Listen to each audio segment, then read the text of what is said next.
The antelope was faster than anything that had ever chased it. It had outrun cats. It had outrun wild dogs. Every threat it had ever known arrived in a burst. A flash of muscle, a few seconds of terror, then stillness. It ran, or it died. It had always run. But the shape on the ridge did not burst. It walked. By mid-morning, the antelope had put 1,000 strides between them and stopped to pull air into its lungs. The shape kept coming. By noon, it had cut wide through the brush and lost the thing entirely. And still, when it turned to look, the shape was there, upright, unhurried, closing the distance one step at a time. Its body was made to escape an ambush. It had no answer for something that simply would not stop. And under a sun that only climbed higher, the question was no longer how to outrun what followed. It was how much longer its own legs would obey. By every measure that counted on open ground, the thing behind it should not have been dangerous at all. It had no claws worth the name. Its teeth were flat and small, useless for tearing. It couldn't match a hyena's jaw or a leopard's spring. Over a short sprint, almost anything on the plain left it behind. Gazelle, zebra, even an old wildebeest with a stiff leg. Stand one of these creatures beside the animals it hunted, and it looked soft, slow, strangely upright, balanced on two thin legs, carrying a belly with nothing to guard it, and skin that bruised at a touch. And yet across hundreds of thousands of years, the animals of 3 continents would learn the same lesson and pass it down. When that shape appears, go. Don't wait to see what it does. Here was the puzzle the antelope's body had no way to solve. The danger wasn't in any single moment. There was no strike to dodge, no lunge to read in the grass. The cats hunted in seconds and failed most of the time. A rush, a miss, and the herd was grazing again within the hour. This was something else. A hunt with no moment to survive, because it never peaked and never broke off. It only continued. A body shaped by millions of years to escape the instant of attack had no instinct. It's all for the hour, the long afternoon, the slow arithmetic of a pursuit that refused to end. The reason lived in 2 bodies built for 2 opposite things. The animal was a sprinter, magnificent over 100 strides, and then it needed to stop and let the furnace inside it cool. It carried its heat under a coat of fur and dumped it the only way it could, panting, fast and shallow. A system that worked beautifully in a burst and quietly failed in the long haul. Push it too far in the heat, and the temperature climbed inside its own skull until its legs stopped answering. The thing chasing it was built backward, nearly hairless, sweating from almost every inch of skin. It shed heat while it moved, cooling itself without ever stopping, a trick almost nothing else out there could manage. Its legs were strung with long elastic tendons that gave energy back with every stride, so loping over open country cost it next to nothing. It could carry water, and it could read a bent stem, a fresh print, a smear of dung still warm, and know exactly where its quarry had gone long after the animal itself had vanished from sight. So the chase was never really a chase. It was a slow execution carried out by the sun, and the upright shape was only there to keep the animal from ever stopping to cool. Each time it caught its breath, the shape appeared, and it ran again. Each time it ran a little slower. The afternoon did the rest.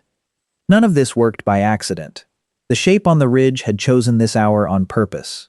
The white middle of the day, when every other hunter on the plain was lying flat in whatever shade it could find. The lion hunts at dusk for a reason. This one had learned to walk straight into the part of the day that did its killing for it, and it could see what wasn't there. A scuff in the dust where a hoof had skidded. A bent blade of grass still folding itself back upright. Droppings going dull at the edges, telling it how long ago, which way, how hard the animal was pushing. Long after the antelope had shrunk to a speck, and then to nothing at all, the hunter read its panic straight off the ground and knew, without seeing it, exactly where the animal had to be, and how badly it was already starting to fail. That was the real craft. Not the legs. Anyone's legs could carry them across flat ground for an afternoon. What set this hunter apart was the picture it held behind its eyes. A creature it could not see, somewhere ahead, getting hotter. And the quiet certainty that if it just kept the weight on, that picture would come true. It was chasing a thing toward the place where the thing would finally stop. and it never once let the animal believe it was safe. Stay with the one doing the following, because he is not a machine. He had started before first light with a knot of hunger already low in him. The old kind. The kind that had sat there for days and made the edges of everything sharper. There were people behind him who had eaten less than he had. That was the whole reason he was out in the worst of the heat, instead of lying in the shade with the rest of them. By mid-afternoon, the salt had dried white and crusted along his arms. His mouth had gone past thirst into something flat and tasteless.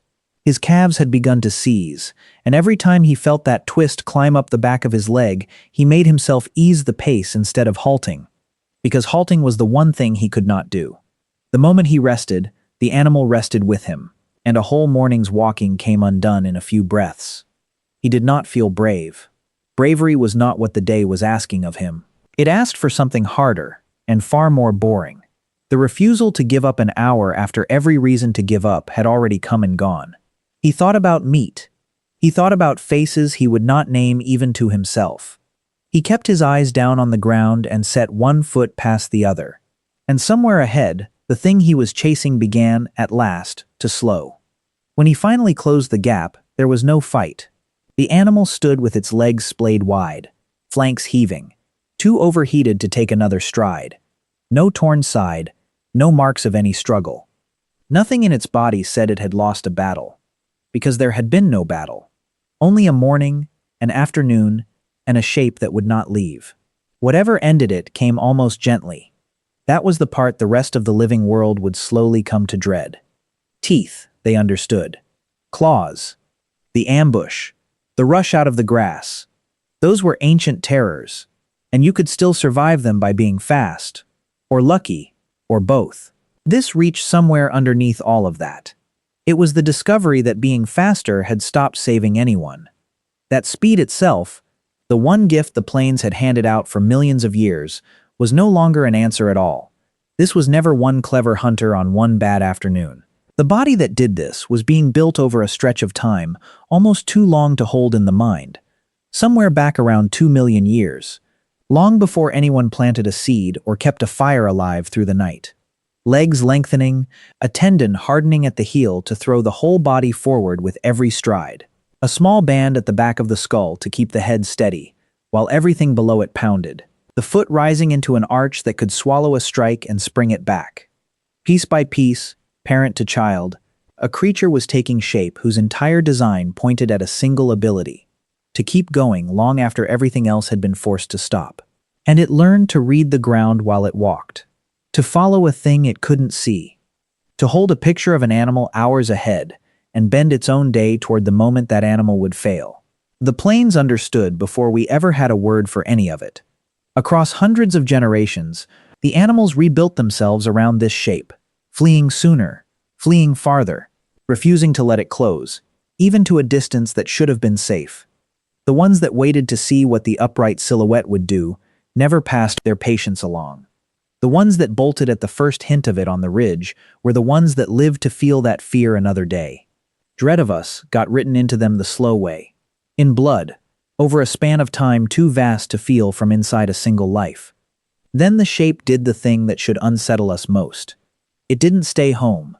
It carried the same patience out of Africa and across the whole of the earth, into cold it had never known, after animals that had never once learned to run from it, and taught them, one long afternoon at a time. You still have this body. Strip away the spear, the fire, the words in your mouth, and the machine underneath is the same one that walked that antelope into the dust. It's why a person can run a distance no other animal will ever run for the pleasure of it. 26 miles, on a cool morning, for no better reason than to find out whether they can. It's there in the sweat that soaks through a shirt on a hot day, the thing you curse without ever once realizing it's the oldest weapon your kind ever carried. It's in the heel that springs you up a flight of stairs. And the patience is in there too, quieter, harder to notice. The part of us that can fix on a single thing for hours and refuse to release it, long after every reason to keep holding has burned away. We don't picture ourselves as the eyes in the tree line anymore. We've spent so long being the ones who are afraid of the dark, the cold, the animal we cannot see, that we let ourselves forget there was an age when the fear ran the other direction. When the deer went rigid at a shape on a distant ridge, when being faster had stopped being enough, and every creature on the open ground was quietly learning to dread the slow ones who would not turn back. That animal, standing splay-legged in the heat with no wound anywhere on it, understood something we've mostly allowed ourselves to lose. The most patient thing on the plain had come down out of the hills, and it was us. If walking back into worlds like this one is something you'd want more of, that's the whole reason this channel exists. Glad you came along for the chase.